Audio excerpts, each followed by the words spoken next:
అదే RTV app వార్తల్ని క్షణాల్లో చదివే అవకాశం ఉంటుంది. ఒక న్యూస్ పేపర్, ఒక టెలివిజన్ ఛానల్ మీ చేతుల్లో ఎప్పుడూ ఉంటాయి.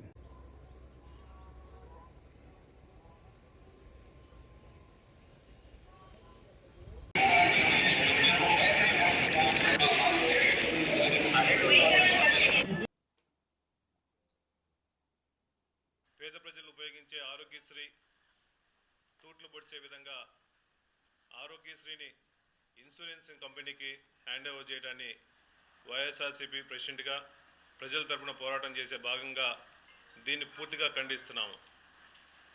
ఈ రాష్ట్రంలో 2019-24 టైంలో మా గౌరవనీయులు మాజీ మంత్రివర్యులు ముఖ్యమంత్రివర్యులు వైఎస్ జగన్మోహన్ రెడ్డి గారు ఈ రాష్ట్రంలో కోవిడ్ లాంటి మహమ్మారి వచ్చినప్పుడు ఎంతోమంది పేద ప్రజలు ఇబ్బందులు పడుతున్నప్పుడు ఆ రోజు పరిస్థితుల ప్రకారం హాస్పిటల్లో చూపించుకోవడానికి కానీ డాక్టర్ల కొరత ఉంది, బెడ్లు సదుపాయం చేసే పరిస్థితి కూడా లేదు. ఇటువంటి పరిస్థితులు ఉన్నప్పుడు ఈ రాష్ట్రానికి కొత్త జిల్లాలు ఏర్పడిన ప్రతి దాంట్లో 17 మెడికల్ కాలేజ్ కావాలని చెప్పేసి ఒక మంచి ఆలోచనలతో పేద ప్రజల కోసం మెరుగైన వైద్యం అందించడం కోసం ఒక విజన్ నాయకుడిగా ఈ రాష్ట్రానికి 17 మెడికల్ కాలేజీలు సుమారుగా 8,500 కోట్ల రూపాయలతో శాంక్షన్ చేసిన ఏకైక నాయకుడు ఈ రాష్ట్రంలో వైఎస్ జగన్మోహన్ అని చెప్పి సభాముఖంగా తెలియజేస్తున్నా. గతంలో ఈ రాష్ట్రంలో సుమారుగా 12 మెడికల్ కాలేజీలు ఉన్నాయి. దాంట్లో చంద్రబాబు నాయుడు గారు ఒక్కటి కూడా ఆయన హయాంలో పూర్తిగా తీసుకురాకుండా మా టైంలో 17 మెడికల్ కాలేజీ ఒక చరిత్రలాగా 17 మెడికల్ కాలేజీ ఈ ప్రాంతానికి ఆంధ్ర రాష్ట్రానికి తీసుకొస్తే దాన్ని తూట్లు పడచాలి, దాని జగన్మోహన్ గారికి మంచి పేరు వస్తుందని చెప్పేసి కావాలని చెప్పేసి దాన్ని ప్రైవేటీకరణ చేయడం కోసం నిజంగా చాలా బాధాకరంగా ఉంది. జగన్మోహన్ గారు స్టార్ట్ చేసిన ఈ 17 మెడికల్ కాలేజీల్లో ఆల్రెడీ 5 మెడికల్ కాలేజీలు ఆల్రెడీ రన్నింగ్లో ఉన్నాయి. 2 కాలేజీలు అటు పాడేరు కానీ పులివెందులు కూడా కంప్లీట్ అయిపోయినాయి. ఈ మిగిలిన 10 మెడికల్ కాలేజీలు ప్రైవేటీకరణ చేస్తామని చెప్పేసి కొత్త మెడికల్ కాలేజ్ అని అబద్ధపు మాట చెప్పి ప్రైవేటీకరణ చేస్తామని చెప్పేసి దాంట్లో ఒకటి మా ప్రకాశం జిల్లాకు సంబంధించిన మార్కాపురం ప్రాంతంలో ఉంది.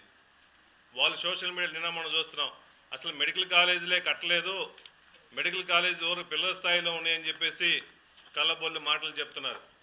అయ్యా టీడీపీ నాయకులు కానీ చంద్రబాబు నాయుడు గారు కానీ సుమారుగా ఎలక్షన్ టైం ముందు ఉన్నప్పుడు మార్కాపురంలో ఉన్న మెడికల్ కాలేజ్ పరిస్థితి జగన్మోహన్ గారు ఎన్ని లక్షలైనా ఖర్చించి ఎన్ని కోట్లైనా ఖర్చించి పేదవాళ్ళ కోసం ముఖ్యంగా పశ్చిమ ప్రకాశం జిల్లా వెనుకబడి ఉంది కాబట్టి ఆ ప్రాంతానికి మెరుగైన వైద్యం కల్పించాలని చెప్పేసి మెడికల్ కాలేజ్ ఏర్పాటు చేస్తే మీరు అసలు స్టార్టే కాలేదని చెప్పి కళ్ళబొల్లి మాటలు చెప్తున్నారు.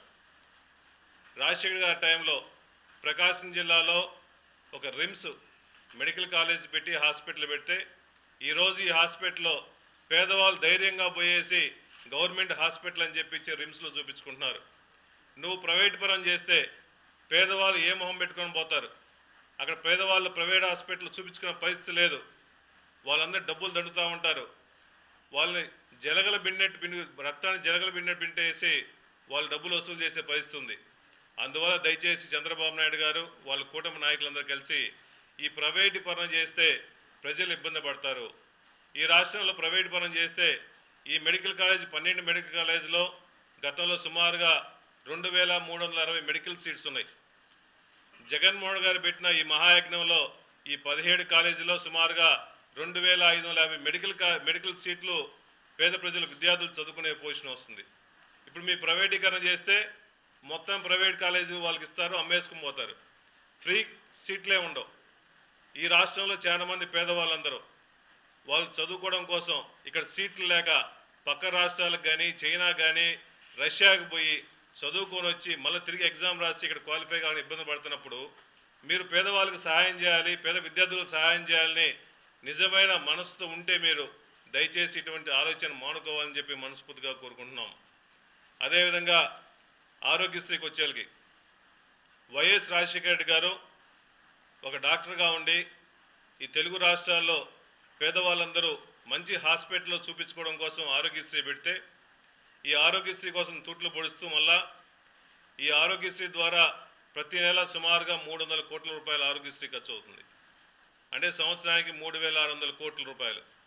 ఈ 3,600 కోట్ల రూపాయలు చంద్రబాబు నాయుడు గారు ముఖ్యమంత్రి అయిన తర్వాత 15 నెలలకి 4,000 కోట్ల రూపాయలు అయితే ఆయన ఇచ్చిన సుమారుగా 600 కోట్ల రూపాయలే నెట్వర్క్ హాస్పిటల్కి ఇచ్చారు. మిగిలిన 3,900 కోట్ల రూపాయలు సుమారుగా ఇంతవరకు ఈ నెట్వర్క్ హాస్పిటల్ ఇవ్వకపోతే ఈ పేదవాళ్ళ హాస్పిటల్ పోయిన ఆరోగ్యశ్రీని చూడలేమని చెప్పేసి చెప్తున్న పరిస్థితి వచ్చింది. ఈ 3,600 కోట్ల సంవత్సరానికి ఇవ్వలేని పొజిషన్లో ఉంటే నువ్వు ఇన్సూరెన్స్ కంపెనీలు పెట్టేస్తే ఆ ఇన్సూరెన్స్ కంపెనీకి ఎంత డబ్బులు పట్టింది? సుమారుగా 6,000 కోట్లు 7,000 కోట్లు సంవత్సరానికి పడుతుంటే ఇది ఆరోగ్యశ్రీకే డబ్బులు లేని పొజిషన్లో నువ్వు ఉన్నప్పుడు 6,000 కోట్లు ఎక్కడి నుంచి ఇస్తావు? కావాలని పేద ప్రజల్ని ఆరోగ్యాన్ని వాళ్ళ ప్రాణాలని లెక్క చేయకుండా వాళ్ళని ఇబ్బంది పెడుతున్నావు కాబట్టి మళ్ళా ఆరోగ్యశ్రీ పూర్తిగా అంతకుముందు జగన్మోహన్ గారి టైంలో ఎన్ని ట్రీట్మెంట్స్ ఉన్నాయో అన్ని ట్రీట్మెంట్స్ కొనసాగించాలని చెప్పి వైఎస్ఆర్ కాంగ్రెస్ పార్టీని డిమాండ్ చేస్తున్నాం. జరిగిందనేది కరెక్ట్ కాదు. నాకు తెలిసిన సమాచారం ప్రకారం 100 కోట్లు జరిగింది.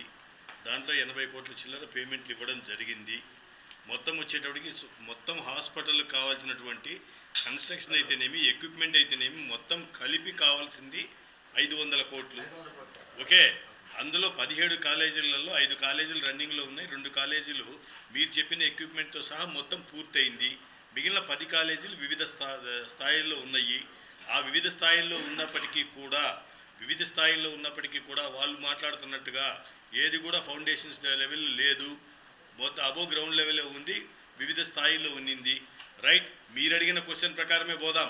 మేమే చేయలేదనుకుందాం, ఈ ప్రభుత్వం చేయొచ్చుగా, ఈ ప్రభుత్వం చేయొచ్చు కదా. అట్లా కాదు, మీరు చెప్పిందే యాజ్ ఏ రిపోర్టర్గా సీనియర్ పర్సన్గా మీరు అడుగుతున్నారు. ఓకే, ఒప్పుకుందాం. మీరు చెప్పిన ప్రకారమే మేము కూడా వాళ్ళు చెప్పిందే వాస్తవం అనుకుందాం. కానీ ఈరోజు మేము కోరుతున్నది ఏంది? సరే, మా పీరియడ్లో జరగలేదు, చేయండి. మీరు ప్రైవేటీకరణ ఎట్లా చేస్తారు? ఇప్పుడు ప్రైవేటీకరణ చేసినందువల్ల ప్రజలకు ఉపయోగమా నష్టమా? ప్రజలకు నష్టమే కదా. ఇది మామూలు, ప్రతి వ్యక్తికి ఏ ప్రభుత్వమైనా సరే కనీస మౌలిక వసతులు అనేది విద్య, వైద్యము, అభివృద్ధి, అలాగే వీటన్నిటికన్నా మించి సంక్షేమం అనేది చేయాలి కదా. ఇది అందులో ఒక భాగమే కదా.